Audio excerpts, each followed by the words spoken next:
I think as by Zimbabwe, we are concerned with obviously we have products that were put by government on the open general import license.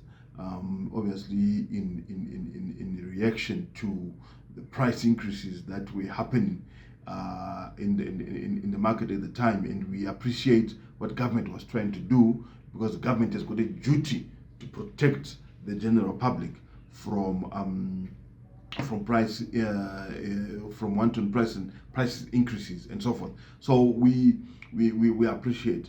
However, we've had stability in the foreign currency market. As you are aware, the foreign currency movement is the key driver of inflation in this country at this particular moment.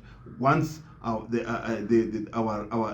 US dollar rate, our exchange rate stabilizes, it then leads to stability even in our pricing as well. So we've had a stable environment in terms of our exchange rate over the last 1.5 months or so. In fact, prices have actually been coming down and quite significantly so. So we would like to implore on the government to now reconsider, the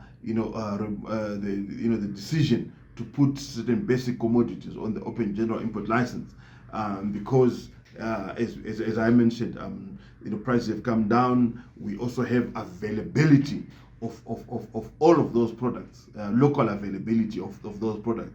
So in an effort to support our local industry, in order to safeguard our jobs, and to create more jobs, we would like government to now, we urge government to reconsider the placing of certain basic commodities on the open general import license that took place a few months ago. And it is our hope that will now, because you see, we need to support our local industry.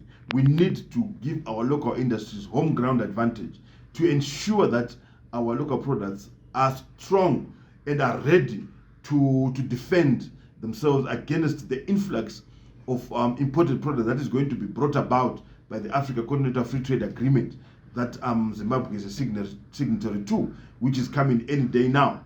And we need to ensure that by the time that the companies in Africa come to Zimbabwe, our local industries are on a good footing and they are able to defend themselves against these imports. So therefore, it is our hope that government can consider that and allow our companies to retool to ensure that they strengthen themselves and ensure that their production systems are strong, so that they'll be able to defend themselves against the onslaught of imports that is being brought about by the Africa Continental Free Trade Agreement.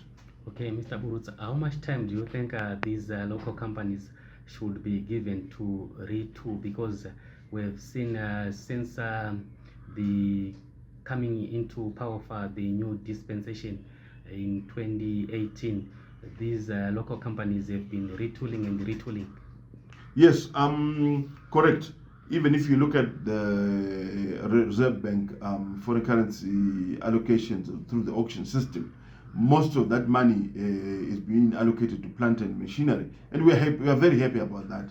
A lot of our industry has retooled. I mean, I can tell you for a fact that the packaging industry, for instance, you barely find, there's really no need to be putting any packaging in this country because our packaging industry is really retooled and is on a strong footing. So therefore, we are happy about that.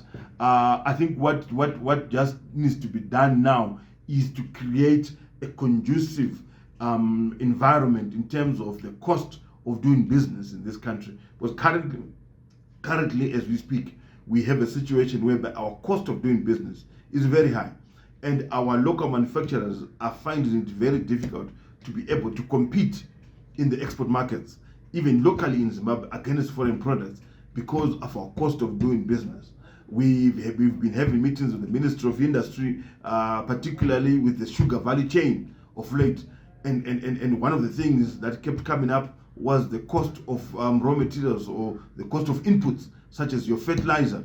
The cost of fertilizer compared to even Zambia, our price of fertilizer here is very high. It's extremely high. So that's where we now need to go to as a country. We now need to have a conversation around how can we reduce the cost of production in this country to make it competitive, right? And how can we therefore, make sure that our because at the present moment, our business environment is quite unfriendly, because our costing models are very high, right? And therefore we need to then sit down as industry and government to say which areas can we look at, which areas can we reduce the cost. Is it the electricity? Is it labor? Is it government taxes? Is it government levies? Where exactly is this high cost coming from? Is it business just being greedy? Or where exactly is the problem? So we need to have an open book, sit down and deep dive and say, where exactly are we getting these cost drivers? Where can we rework our costings so that our end product becomes competitive, not only in Zimbabwe, but even when we do export? Because it is important for us to do that. Because if we don't do that, I can assure you that with the coming on board of the Africa Continental Trade Agreement, our industry is going to be wiped out. Because people naturally will go for the cheaper products, especially when the incomes are constrained. So it is absolutely important that we seriously have dialogue in terms of our costing models in this country. How can we reduce the price of our raw materials coming from the agriculture sector, which feeds about 60% into manufacturing? How can we ensure that our inputs, our agriculture, is the pricing models are correct?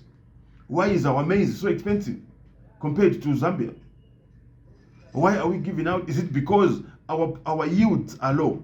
Is it because our inputs are high? The cost of our inputs are too high. Where is the problem? So that we reduce. So let's start with the primary source, our agriculture. Let's reduce our pricing from that side, and everything else will then follow suit.